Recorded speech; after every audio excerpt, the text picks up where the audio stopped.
साथियों, इस वीडियो के अंदर अब हम भक्ति काल के बारे में बात कर रहे हैं।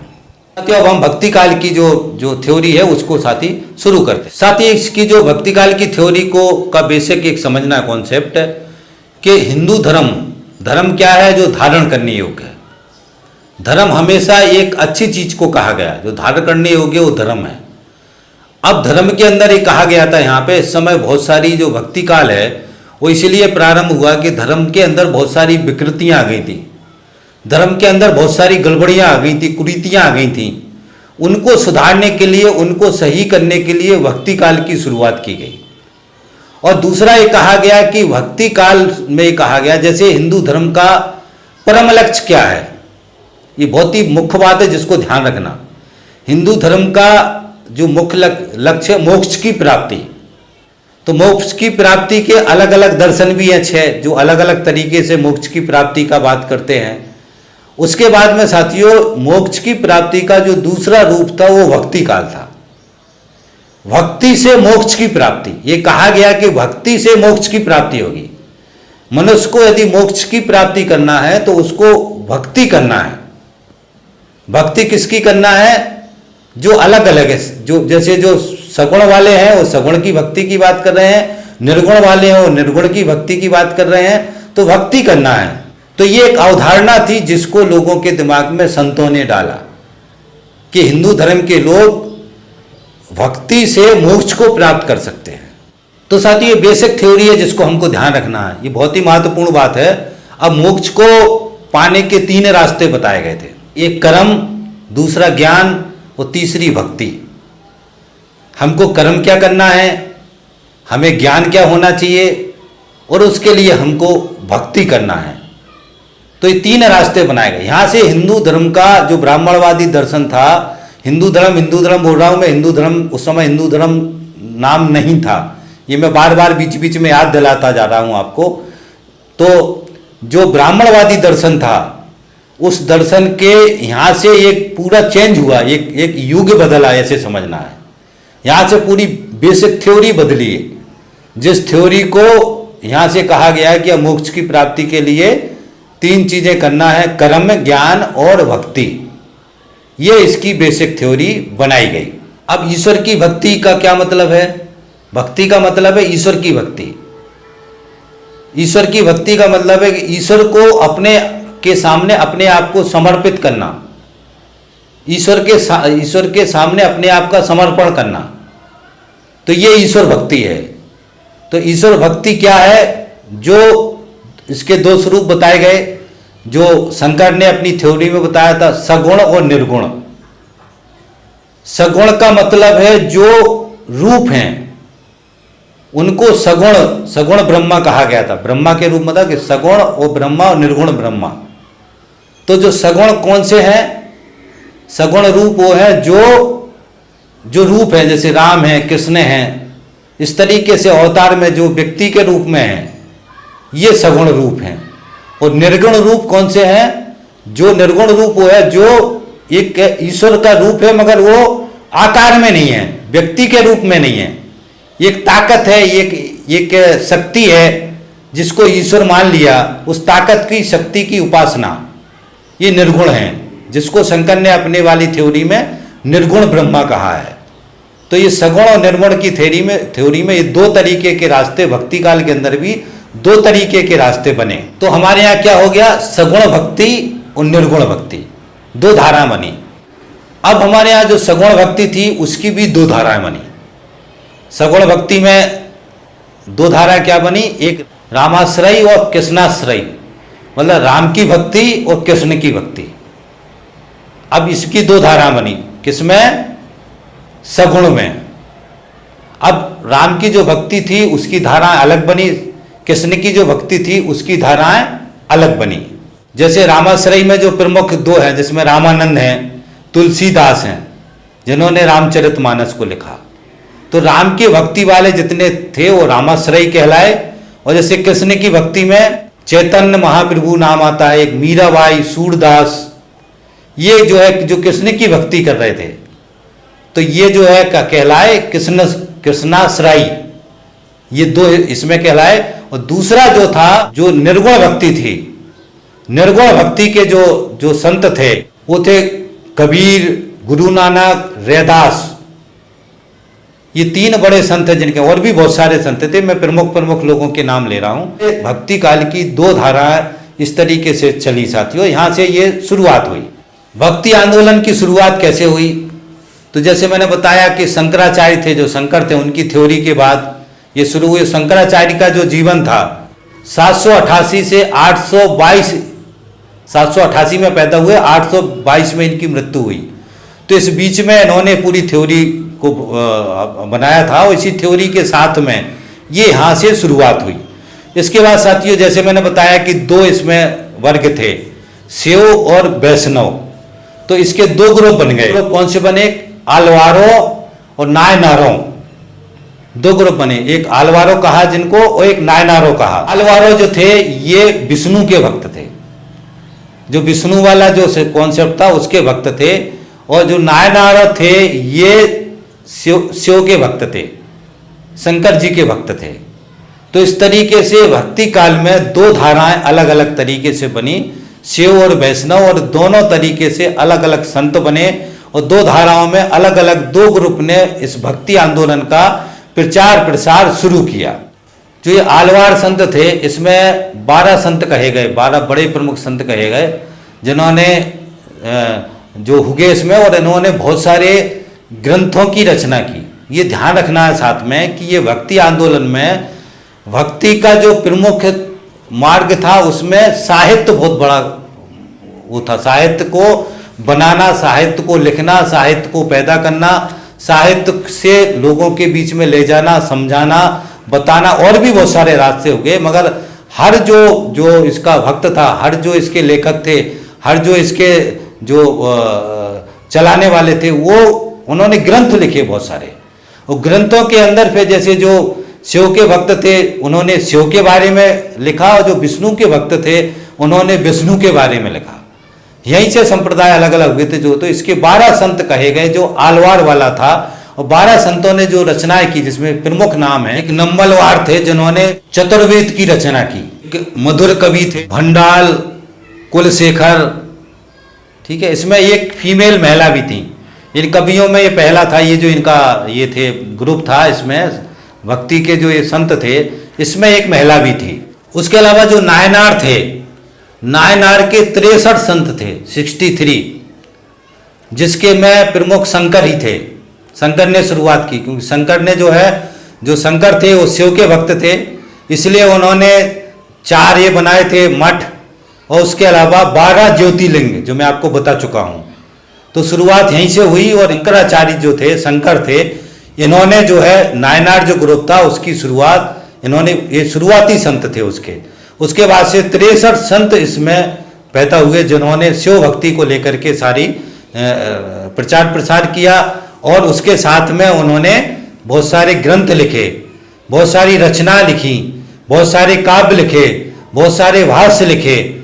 तो ये सारा चीज जो है इस बीच में इन संतों ने किया साथियों, इसका हमको ध्यान रखना है। अब भक्ति आंदोलन जो था इसमें अलग अलग तरीके की, जैसे मैंने संप्रदाय बताया आपको, संप्रदाय में अलग अलग तरीके की धाराएं बनी, अलग अलग तरीके के सिद्धांत अलग अलग संतों ने दिए। शंकराचार्य ने जो दिया था सिद्धांत, वो अद्वैतवाद का दिया था। अद्वैतवाद की जो थ्योरी है मैं इस वीडियो में नहीं बताऊंगा, आपसे निवेदन है कि मेरा जो शंकर का वीडियो है वो सुन लें, तो उसमें पूरी थ्योरी मैंने बताई हुई है। तो शंकर का जो सिद्धांत था वो अद्वैतवाद का सिद्धांत दिया। उसके बाद से माधवाचार्य जी थे, उन्होंने द्वैतवाद का सिद्धांत दिया।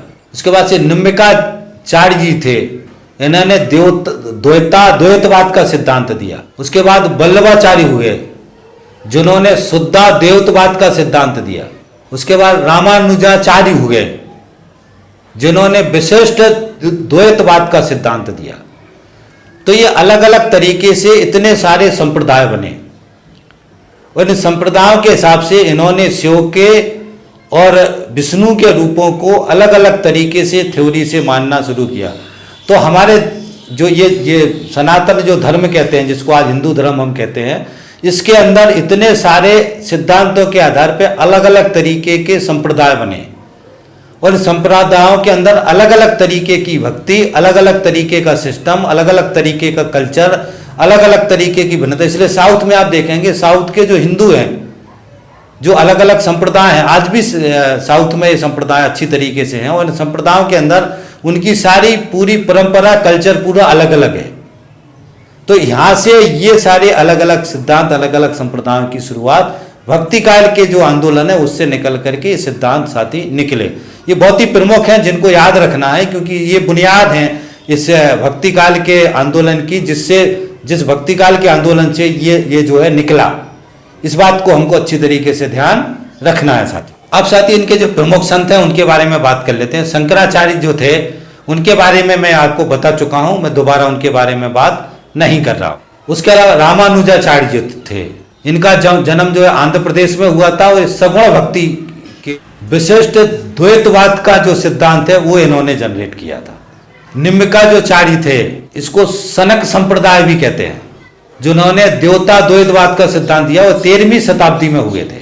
1299 में से 1411 तक के रहे, और इनका जन्म प्रयाग में हुआ था, और ये ब्राह्मण परिवार में हुआ था। ये सगुण भक्ति से जुड़े थे, राम की भक्ति इन्होंने की।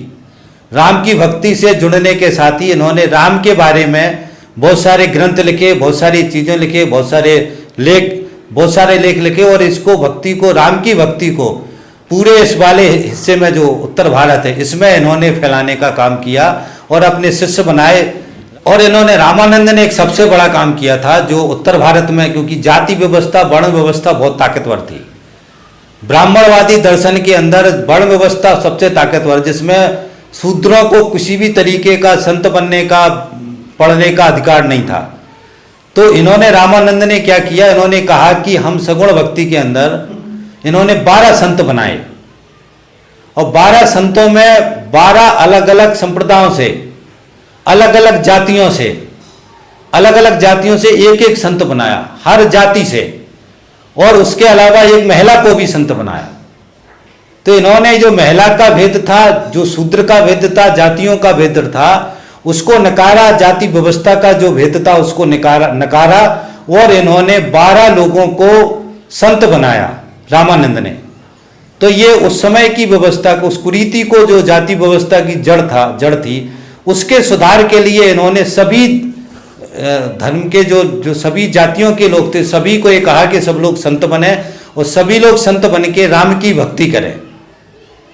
तो ये इस तरीके से रामानंद ने एक बहुत बड़ा स्टेप था जो इस समय ये उठाया था। तीसरा, इन्हें सबसे बड़ा काम किया था इन्होंने कि यहाँ पे इन्होंने हिंदी भाषा में प्रचार प्रसार किया।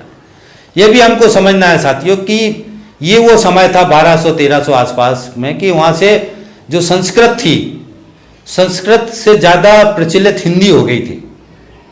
तो ये जो उत्तर भारत का हिस्सा था, जो हिंदी भाषी क्षेत्र जिसको हम कहते हैं, इस क्षेत्र में रामानंद थे। रामानंद ने जो प्रचार प्रसार किया राम की भक्ति का, वो हिंदी भाषा में किया। 12 संत बनाए और उसके बाद से हिंदी भाषा में किया, और इन्होंने फिर हिंदी भाषा में ग्रंथ लिखे, हिंदी भाषा में उपदेश दिए, और हिंदी भाषा में सारी चीज़ों को समझाने का काम किया।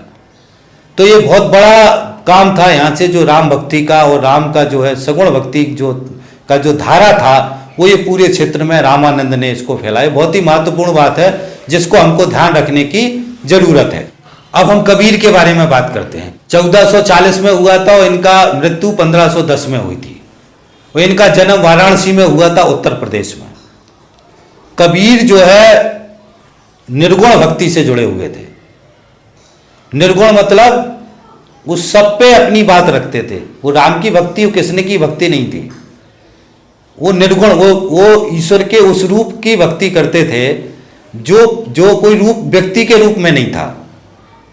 इसलिए कबीर के जो दोहे समाज से जुड़े हुए हैं। जो कबीर ने हिंदू मुस्लिम की एकता पे बहुत बल दिया, क्योंकि कबीर के समय में इस्लाम भी आ गया था। अभी हम सूफी आंदोलन के बारे में बात करेंगे तब बताएंगे।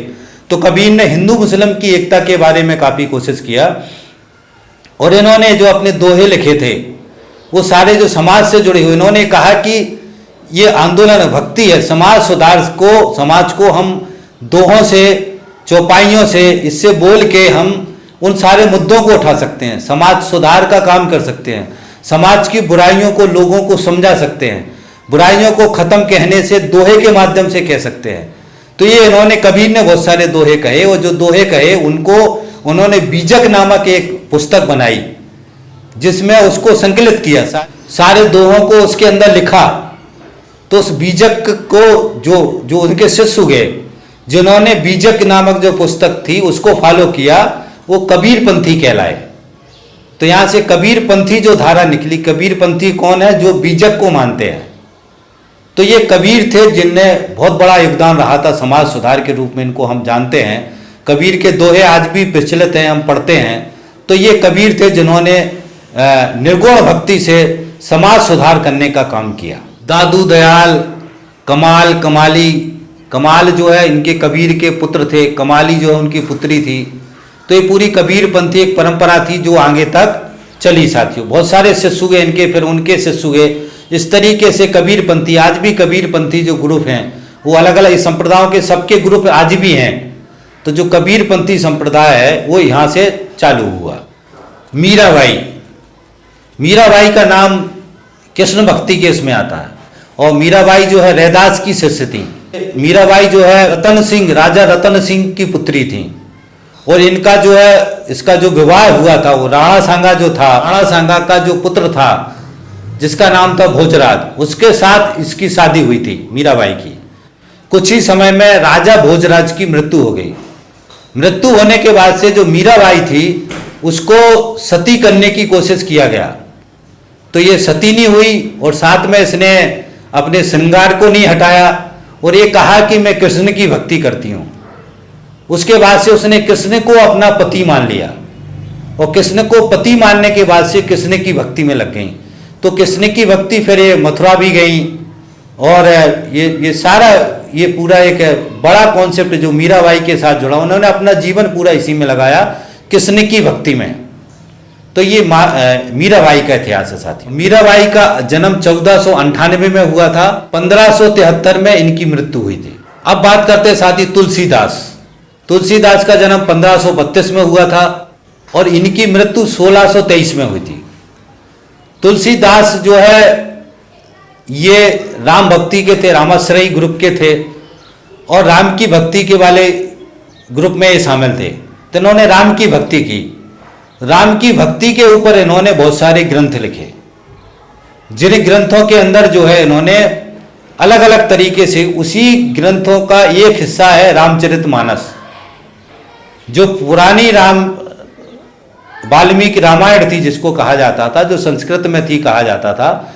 उस संस्कृति की रामायण का जो भाव था, उसके अंदर की जो कहानी थी, उस कहानी के भाव को, उस रूप को इन्होंने दोहों के रूप में हिंदी भाषा में कन्वर्ट किया रामचरितमानस के रूप में। तो इन्होंने बहुत सारे ग्रंथ लिखे, जिसमें एक रामचरितमानस है जो आज हमारे सामने है, जो तुलसीदास ने लिखा था। अभी बहुत पुरानी बात नहीं है, हमको ऐसा लगता है कि रामायण सदियों से रामायण थी। ये वाली रामायण, तुलसीदास की रामायण, ये इस समय में आई, और ये इस भक्ति आंदोलन की जो था, इसकी जो है उपज थी। भक्ति आंदोलन ने तुलसीदास को पैदा किया, और तुलसीदास ने फिर इस भक्ति के साथ में रामायण को पैदा किया। और रामायण के अलावा भी इन्होंने वो बहुत सारे ग्रंथ लिखे, जो इनके प्रमुख 3-4 ग्रंथ हैं, उनके मैं आपको नाम बता देता हूं। विनय पत्रिका, गीतावली, कवितावली और रामचरितमानस, ये 4 इनके प्रमुख ग्रंथ हैं। 25 ग्रंथ लगभग लिखे। जैसे मैं आपको बार बार बता रहा हूं कि जितने भी संत थे, राम भक्ति वाले राम के ग्रंथ लिख रहे थे, कृष्ण भक्ति वाले कृष्ण के ग्रंथ लिख रहे थे, कृष्ण के गाने लिख रहे थे, कृष्ण के रूप को ये पूरा बना रहे थे, रूप का चित्रण कर रहे थे। ये जो सारा कृष्ण का रूप में है, राम के रूप में है। अभी समझ रहे हैं आप कि हमारे देश के अंदर आज 2 ही भक्तियां आज भी है, एक राम की है और एक कृष्ण की है। राम की पूरी, आज बाबा के अंदर भी एक राम की थ्योरी है, कृष्ण की थ्योरी है। तो राम की कृष्ण की थ्योरी कहाँ से हुई, पैदा हुई? ये भक्ति काल से पैदा हुई। साथ ही हमको ये भी समझना है कि जब तुलसीदास ने रामायण लिखी, ये सारा चल रहा था, उस समय हमारे देश में मुगलों का शासन था। अकबर और जहांगीर जो थे, उसके आसपास की बात है, 1526 में बाबर आया था। तो हमको ये भी ध्यान रखना कि ये सारा जब मुगलों का शासन था, इस्लामिक शासन था, हमारे देश में 1206 से इस्लामिक शासन व्यवस्था शुरू हुई थी, तो ये सारी इस्लामिक शासन व्यवस्था के बीच में भी ये भक्ति आंदोलन और भक्ति आंदोलन के रूप में ये सारा जो आंदोलन है ये सारा चल रहा था। ये हमको ध्यान रखना है। हमारे देश में धार्मिक आंदोलन, चाहे कोई भी शासक रहा है, जो धार्मिक आंदोलन और समाज सुधार के आंदोलन कभी बंद नहीं हुए। तो ये भी साथी बहुत महत्वपूर्ण ध्यान है जिसको हमको ध्यान रखना है। उसके बाद साथियों रैदास, जिनको रविदास कहते हैं हम, रैदास का जो जन्म है इनका वाराणसी में हुआ था, उत्तर प्रदेश में। रैदास जो है मीराबाई के गुरु थे, कृष्ण भक्ति में ये थे। ये इनके गुरु जो थे ना वो राम भक्ति में थे, सगुण में थे, और ये जो है कृष्ण भक्ति में थे। तो रैदास एक कवि, रैदास का पूरे एक रैदासी संप्रदाय, रामानंद के जो 12 शिष्य थे उसमें कबीर भी थे और रैदास भी थे।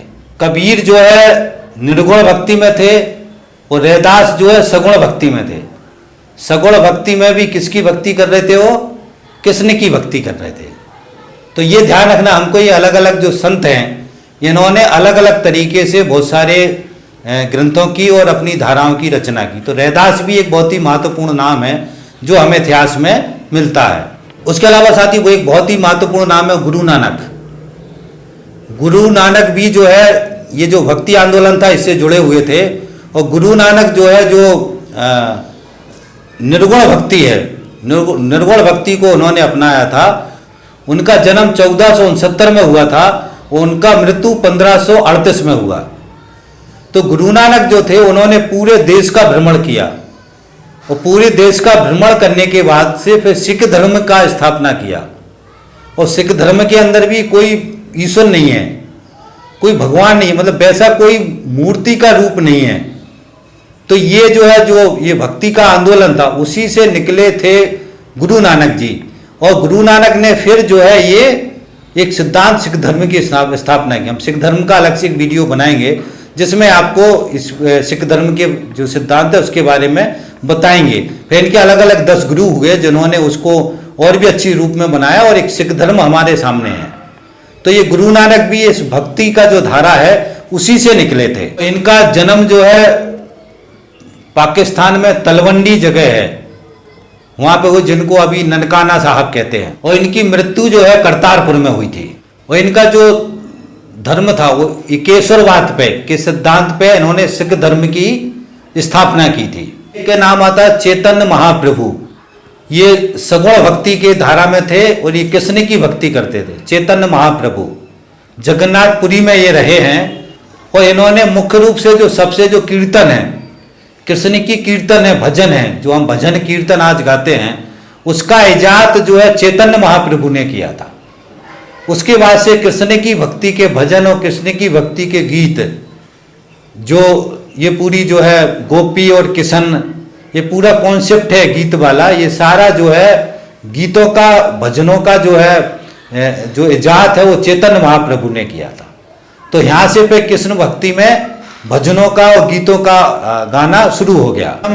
1486 में हुआ था और इनकी मृत्यु 1533 में हुई। तो भक्ति काल का जो प्रमुख काल था वो 15 से 14, 15, 16 ये तीन ईस्वी ऐसी थी जिसमें भक्ति काल का आंदोलन बहुत ही व्यापक रूप से चला। ये भी कहा जाता है कि इस्लामिक जो शासन थे, सूफी आंदोलन था, तो सूफी आंदोलन भी चल रहा था और इस्लाम के अंदर भी विकृतियां जो थी वो भी समाज के अंदर आ रही थी, वो डाल रहे थे। तो इस कारण से और भी ये भक्ति आंदोलन ताकतवर रूप में चला, और खासतौर से ये हिंदी भाषी जो वर्ल्ड थी इसमें बहुत ही ताकतवर तरीके से भक्ति आंदोलन चला। तो ये सारा जिसका परिणाम ये निकला, ये साथी भक्ति आंदोलन की धाराएं जो मैंने आपको बताई। अंत में साथियों ध्यान रखने को कि मैंने साथियों डिटेल्स में नहीं बताया, मैं फिर बोले दे रहा हूं, मैंने मुख्य मुख्य चीजें बताई हैं ताकि आपको भक्ति आंदोलन के स्वरूप को समझ में आ जाए कि हमारे देश के अंदर जो आज धर्म के अंदर 2 ही स्वरूप हमारे सामने हैं, वो 2 स्वरूप कैसे पैदा हुए, राम का और कृष्ण का। आज भी हमारे देश के अंदर बाबाओं के अंदर भी कृष्ण भक्ति के बाबा हैं और राम की भक्ति के बाबा हैं। जो शिव की भक्ति और विष्णु की भक्ति ये कैसे आई हमारे देश के अंदर, जनता के अंदर, शिव के मंदिर और विष्णु के मंदिर।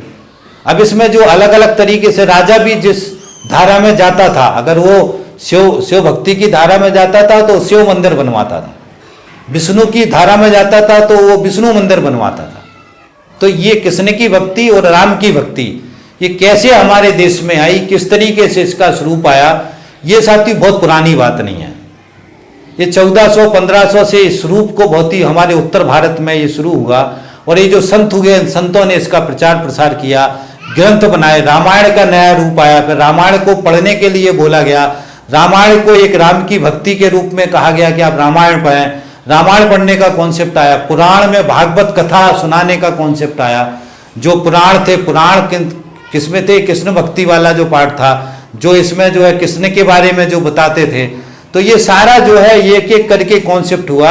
और पुराणों के अंदर भी देखेंगे कि पुराण में के अंदर मैं अभी मैं बताऊंगा आगे आपको, पुराण के अंदर वो सारी कथाएं थी, कहानियां थी जो पहले पूर्व में जो है बताएंगे, और कहानियों के माध्यम से समाज के सुधार के लिए, समाज को किस दिशा में चलना है, राजा ने क्या कहा, जनता के लिए क्या कहा, राजा को क्या करना है, जनता को क्या करना है, तो इसके माध्यम से समाज को जगाने का काम हुआ। तो ये सारी धाराएं थी साथियों, जो धाराएं हमारे देश में चली भक्ति आंदोलन के रूप में, जिसको हमको साथी ध्यान रखना है।